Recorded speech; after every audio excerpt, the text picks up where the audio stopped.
Hello, welcome to Modern Miracles. This is episode 3, and my name is Tess.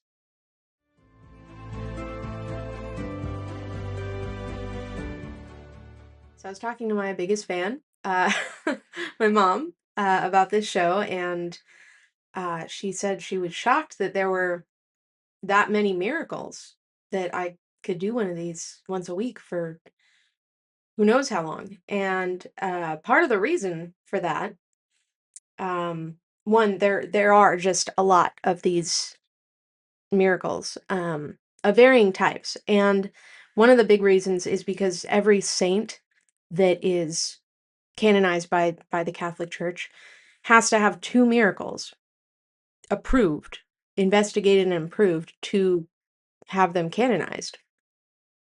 Um, except for martyrs, which only need one, but still, a miracle is a miracle.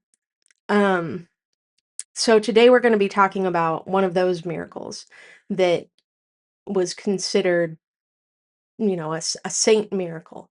Um, Basically, it's a usually healing that cannot be explained by science or medicine.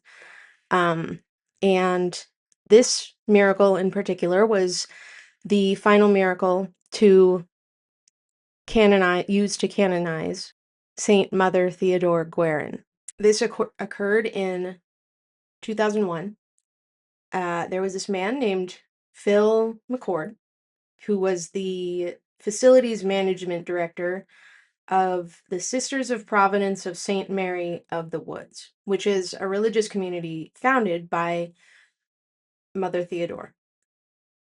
So he's the facilities manager of the um of the entire community, which includes like a church and various other buildings. Now, he himself is not Catholic. He's a Baptist, but he's not very religious at all. And Phil has been struggling at this time with his eyesight. He's always had kind of bad eyesight, but recently it's gotten a lot worse. He's had 2 cataract surgeries, and they didn't help the situation. So now he has scheduled a 3rd surgery, which is going to be a cornea transplant surgery, which is highly risky, and they don't know if this is going to solve his eyesight problem. So he has this. He's at his job, taking care of the facilities, and he hears the music coming from the chapel, and he said he wasn't sure exactly why, but he decided to go in there and pray and ask for Mother Theodore's intercession, for his eyesight. I have a quote here from him. Um, he said, "Mother Theodore, this is your house. I am your servant, for lack of a better word. And if you have the power to intercede, I would appreciate anything that you can do for me." The next day, he wakes up. The swelling has gone down in his eye, and he can see.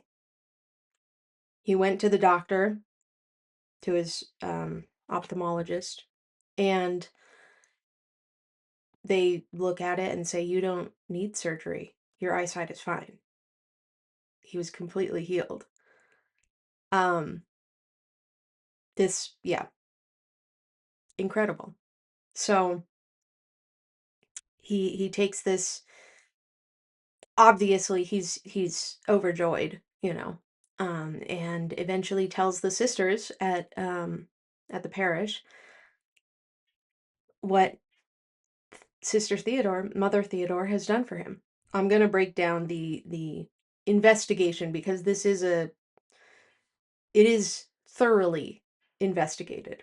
Okay. So eventually the convent contacts the Archdiocese of Indianapolis. This is outside of Indianapolis that this is taking place. They eventually order a formal trial. So just like a court case with witnesses, doctors, and of course, Mr. McCord. who is their star witness. After this trial finds that this is worthy of further investigation, it is sent to ex officio, which is doctors that are hired by the Vatican, two doctors specifically. And they investigated all the medical charts, all the things that you would assume they would look at, just as if this was a trial, in a criminal case. They look at these. Both of the doctors ruled that it was instant, complete, lasting, and scientifically inexplicable. But they don't just take their word for it. Then it is sent to Consulta Medica, which is a group of Vatican appointed doctors who um, also investigate further. These are, real doctors. They investigate all the charts. They all come to the same conclusion that this is medically and scientifically inexplicable. Then it is sent to 15 cardinals and and archbishops from the Congregation for the Causes of Saints. Now, this is a separate organization, separate congregation from the last miracle we talked about, which was a Eucharistic miracle. So these are different entities. The Causes of Saints specifically investigate the miracles associated with saints.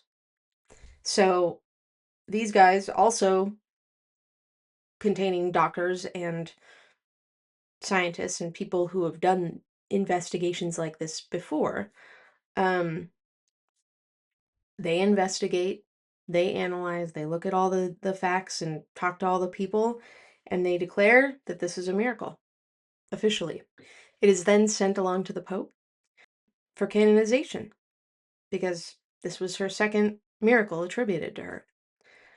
And Theodore was canonized on October 15th of 2006.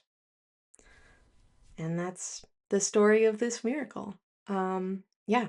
And again, this process takes place for every miracle attributed to a saint. It's thoroughly investigated. Usually, 99% of the time, it's a medical healing, you know.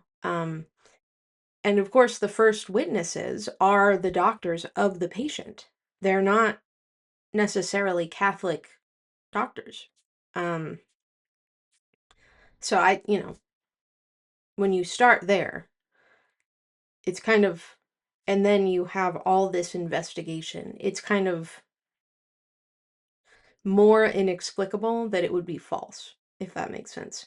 And I also think it's even more impactful that this man was not really religious. He wasn't even Catholic, he was Baptist. Um he was just a normal guy. He wasn't anybody special. And more often than not, that's what happens with these miracles. It's just the average person. They just have the benefit of having, you know, the Catholic Church behind them to investigate it and prove it. And with that, I want to say, I hope to get more of an audience, obviously. But for those of you who are watching, or do watch this, I would like to do episodes that cover your personal miracles as well. So, obviously not necessarily investigated, but if you have miracles in your life that you would like to share, go ahead and send them to me. You can send them on YouTube, and I'll put my email in the description. And yeah, I'd love to hear what you guys have experienced. Thank you for watching. If you like this and want to see more, please like and subscribe. Um, you can leave any comments or suggestions in the comment section. And yeah, I'll see you next week. God bless.